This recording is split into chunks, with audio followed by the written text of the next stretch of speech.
Edusoft Robotix. Comprehensive STEM and robotics solution. Hello, students. Welcome to Edusoft Robotics.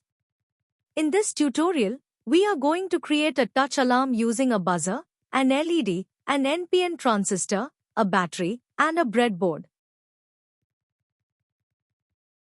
Step 1. Place a breadboard and a battery on a flat surface. Step 2. Place an LED, a resistor, and a buzzer on the breadboard.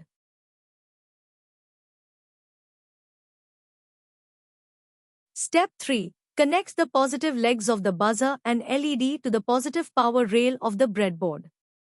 Step 4. Place 2 NPN transistors on the breadboard.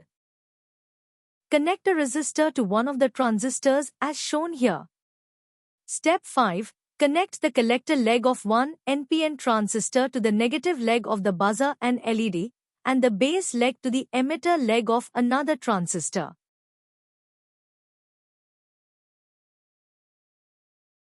Step 6. Connect the collector leg of the second NPN transistor to the positive power rail and the emitter leg of the first transistor to the negative power rail, as shown here.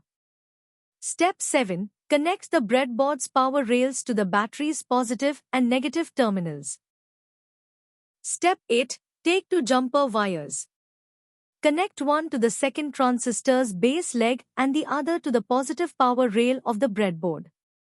Now, when we touch the free ends of wires with our fingers, the circuit will complete, and the buzzer will make noises, and the LED will glow. Here, we are using a push button to show the working.